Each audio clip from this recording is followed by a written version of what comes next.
Appeal करता हूँ कि जो दहशतगर्द लोग हैं सिर्फ उनको मारने की बात न करें, जो तुरंत फुरत करना हो वो तो करें, लेकिन उनसे बेसिकली बातचीत का दरवाजा उनसे पूछें कि भाई ये बताओ 2, 4, 5, 6, 10 आदमियों को मार देने से क्या आप क्या हासिल कर लेंगे? क्या इस्लामी राज्य बना देंगे? क्या कश्मीर को पा जाएंगे? आप क्या कर लेंगे? जो काम 4 जंग लड़का नहीं पाया, क्या वो 10-20 लोगों को यहाँ वहां मार के कर सकते हैं? क्या फायदा क्या है? पाकिस्तान की बदनामी होती है। सारी दुनिया में लोग पाकिस्तान को रोग स्टेट कहते हैं। रोग स्टेट क्या है?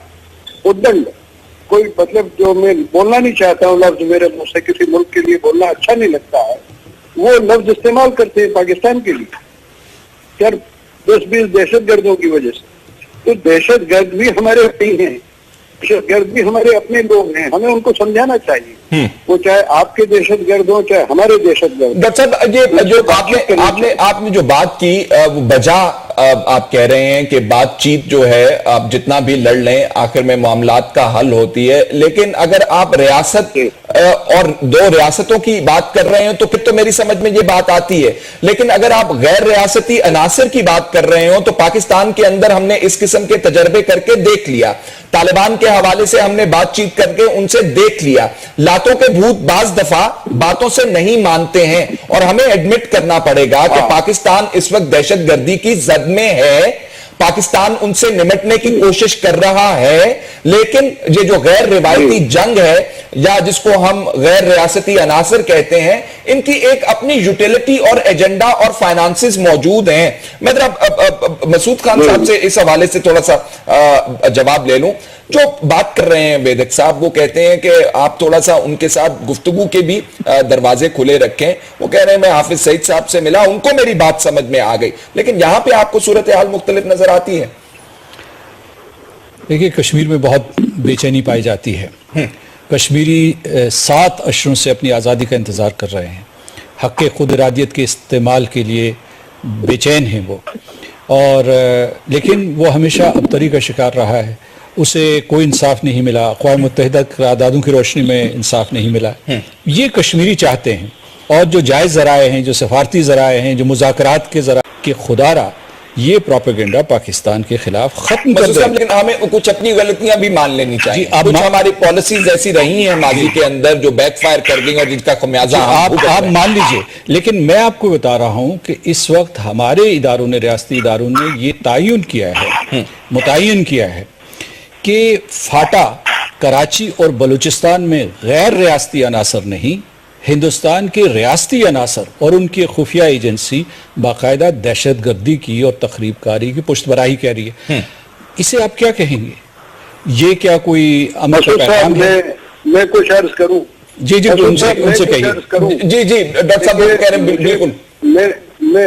मैं जब बैरूनी मुल्कों में जाता हूं और कोई पाकिस्तान को रोग स्टेट कहता है तो मुझे शर्म आती है। क्यों आती है? क्योंकि पाकिस्तान तो अभी 67 साल पहले हमारा ही था, हम पाकिस्तान के थे। आप लोग सब हमारे भाई हैं। अगर हमारे छोटे भाई को कोई कहे कि रोग स्टेट है, गुंडे लोग हैं, गुंडा राज्य है, तो मुझे तो बहुत शर्म आती है। मैं तो इसकी मुखालफत करता हूँ। लेकिन ये आपकी बात जायज है कि ये झूठा प्रचार नहीं करना चाहिए पाकिस्तान के खिलाफ या भारत के खिलाफ, किसी भी मुल्क के खिलाफ। लेकिन अपने आप ये प्रचार हो जाता है, फैल जाता है। आप देखें कि दहशतगर्दी हमारे यहाँ है, छोटी मोटी और भी जगह होती है। ऐसे नहीं कि सिर्फ आपके यहाँ के दहशतगर्द हमको तंग करते हैं, हमारे यहाँ भी है। लेकिन पाकिस्तान में जितनी दहशतगर्दी है उतनी दुनिया के किसी मुल्क में नहीं है। आपने 10,000 दहशतगर्दों को मार गिराया, बहुत बड़ा काम किया, सारी दुनिया में इसकी तारीफ हो रही है। लेकिन मेरी दरख्वास्त सिर्फ ये है कि अपने दोनों भाई मुल्क हैं, इनको आपस में मिलकर कोई जॉइंट स्ट्रेटेजी बनाना चाहिए। मैं तो अशरफ गनी साहब मेरे बहुत पुराने दोस्त हैं, अब्दुल्ला तो बिल्कुल बहुत ही जिगरी दोस्तों में से हैं। दोनों को मैं कहता हूं कि आप भारत और पाकिस्तान के नेताओं को बुलाइए, उनके पास जाइए और उनसे कहिए कि हम तीनों मुल्क मिलके एक जॉइंट स्ट्रेटेजी बनाएं। तीनों मुल्क मिलके अगर काम करें तो मैं दावे से कहता हूं कि अगले 10 साल में हम लोग यूरोप से आगे निकल सकते हैं, पूरे जनूबी एशिया को एक चमन बना सकते हैं। आपस में एक दूसरे की टांग खिंचाई करने से कोई फायदा नहीं। मैं तो हिंदुस्तान के लिए बोलता हूँ उतनी ही जोर से पाकिस्तान के लिए बोलता हूँ। मेरे लिए दो आंखों की तरह हैं। एक आंख का नाम हिंदुस्तान है, दूसरी आंख का नाम पाकिस्तान। अगर गलती कॉन्ग्लोमेरेट जो है वो पाकिस्तान के अंदर, कश्मीर के अंदर मौजूद है।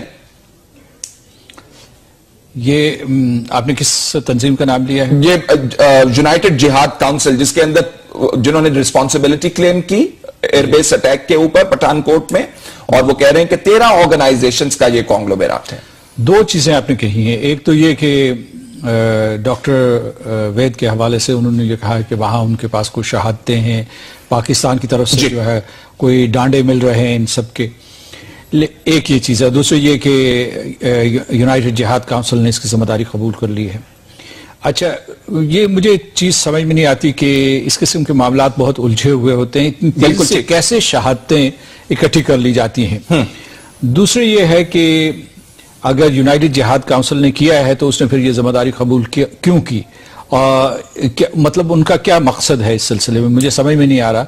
ये सिर्फ उनका नुमाइंदा ही बता सकता है कि वो क्यों ऐसी जिम्मेदारी कबूल करेंगे, क्योंकि जिसने भी ये किया है, और जैसा कि बिल्कुल वाज़ेह गैर रियासती अनासर ने किया है, तो वो पाकिस्तान और भारत के दरमियान मुज़ाकरात को सबोताश करना चाहते हैं और उनको उस सतह पे ले जाना चाहते हैं जो पेरिस से पहले थे, यानी पाकिस्तान और हिंदुस्तान का कोई राब्ता नहीं हो रहा था।